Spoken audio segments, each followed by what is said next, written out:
नमस्कार दोस्तों। हम लोग राजनीति शास्त्र पॉलिटी का अध्ययन करने जा रहे हैं। दोस्तों, पिछले अध्याय में हमने बताया था आपको कि राजनीति शास्त्र जो है वो थ्योरेटिकल विषय है। उसमें सिद्धांतों का चर्चा किया जाता है। और पॉलिटी जो है, राज व्यवस्था जो है, वो एक व्यवहारिक विषय है, प्रैक्टिकल विषय है। यूं समझे कि जैसे साइंस में हम लोग थ्योरी लिखते हैं और प्रैक्टिकल में उसको करके दिखाते हैं, उसी तरह राजनीति शास्त्र एक थ्योरी लिखा हुआ है कि शासन व्यवस्था कैसा होना चाहिए, उसमें समानता होना चाहिए, संप्रभुता होना चाहिए राष्ट्र के लिए। दोस्तों, राष्ट्र के लिए सबसे जरूरी तत्व है संप्रभुता। जैसे दोस्तों, हमारा जो देश भारत है ये संप्रभु नहीं था। 1947 से पहले ये ब्रिटेन का उपनिवेश था। और वह यहाँ क्या होना है और भारत किसके साथ संबंध रखेगा, इसका निर्णय ब्रिटेन से होता था।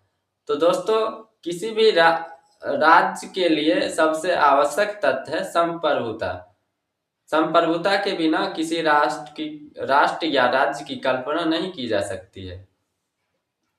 पिछले अध्याय में हमने परिवार और समुदाय के बारे में अध्ययन किया था। दोस्तों, परिवार और समुदाय, दोस्तों, वहीं से, परिवार से ही सारी व्यवस्था की शुरुआत होती है। यदि हम परिवार को समझ गए तो राजनीति को समझ गए।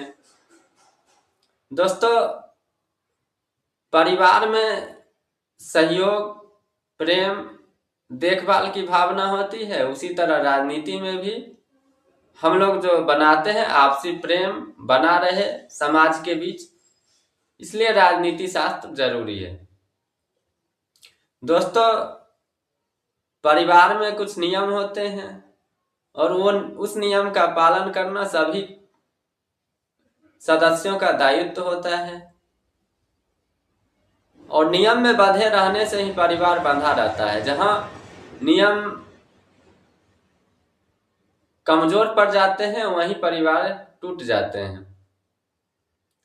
दोस्तों, नियम जो होता है वो लचीला होता है और कानून जो होता है वो सख्त होता है। नियम यदि हम तोड़ेंगे तो छोटी मोटी सजा मिल जाएगी, और लेकिन कानून तोड़ने पर जो अदालत सजा देगी, न्यायपालिका हमें सजा देगी, उसे हमें स्वीकार करना पड़ेगा और भुगतना पड़ेगा।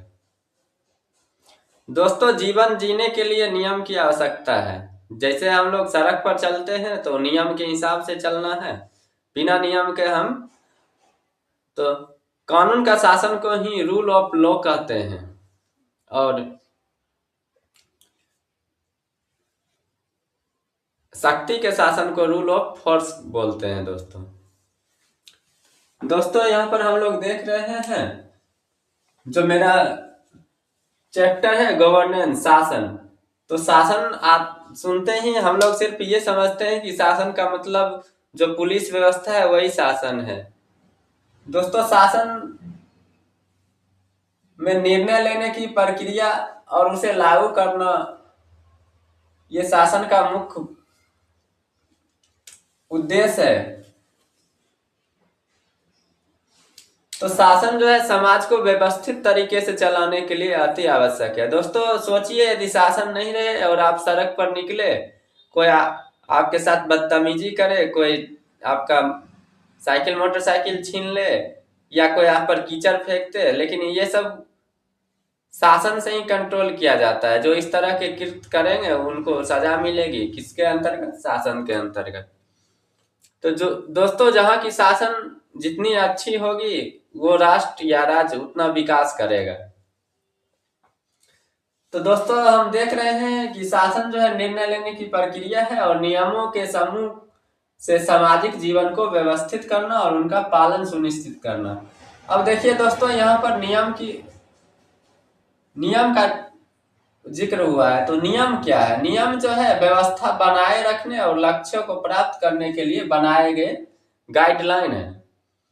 जैसे दोस्तों, हम विद्यालय में जाते हैं तो एक गाइडलाइन होती है कि सुबह समय पर विद्यालय आना है, फिर एक टाइम जो है लंच का होगा, फिर छुट्टी होगी। बीच में भी नियम बने रहते हैं। हर सब्जेक्ट के लिए अलग अलग समय निर्धारित रहते हैं कि इस टाइम ये सब्जेक्ट का अध्ययन करना है। दोस्तों, योग शास्त्र में भी नियम, योग शास्त्र के जो 8 अंग है, यम, नियम, आसन, प्राणायाम, प्रत्याहार, धारणा, ध्यान और समाधि, उसमें भी जो दूसरा है वो नियम है। नियम का वहां अर्थ है योग शास्त्र में आत्म अनुशासन के 5 अभ्यास। आत्म अनुशासन हुआ दोस्तों, शासन जो है वो सरकार या शासन द्वारा हम पर दिया जाता है, थोपा जाता है। लेकिन अनुशासन जो है हम खुद नियम बनाते हैं और उसको अपने जीवन में लागू करते हैं और पालन करते हैं। दोस्तों, इसके लिए कोई आपको सजा देने के लिए नहीं आएंगे, लेकिन आप खुद नुकसान उठा लेंगे यदि नियम के हिसाब से नहीं चलेंगे। तो नियम क्या है? शौच यानी कि पवित्रता, संतोष, तप, स्वाध्याय, ईश्वर प्राणिधान, ये योग शास्त्र के नियम है दोस्तों।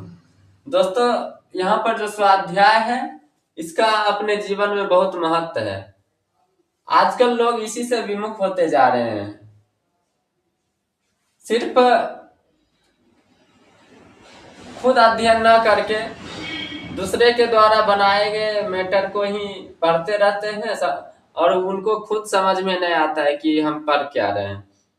तो दोस्तों, आप लोग को पुस्तकें अध्ययन करना, चिंतन मनन करना, ये सब स्वाध्याय के अंतर्गत आता है। तब हो गया कि डेली हर रोज जो है कुछ ना कुछ पढ़ना है, अपने विषय को हर रोज तैयार करना है। मन तो कहता है कि नहीं आज छोड़ दो, एक ही दिन में सब कर लेंगे, लेकिन तब ये कहता है कि नहीं, डेली उस कार्य को करना है। कानून, लॉज, सरकार द्वारा बनाए गए औपचारिक नियम कानून है और पूरे देश या राज्य पर लागू होता है और इनका पालन अनिवार्य होता है। अब देखिए दोस्तों, कानून बनाता कौन है? तो विधायिका बनाती है। विधायिका क्या हुआ? तो सांसद और विधानसभा। केंद्र में जो सांसद है उसका चुनाव पब्लिक के द्वारा किया जाता है और राज्य में विधानसभा होता है, उसका भी चुनाव पब्लिक के द्वारा किया जाता है।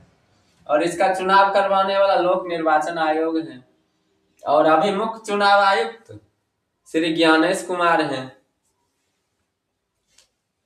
विधेयक, दोस्तों, कानून बनने से पहले विचार विमर्श होता है।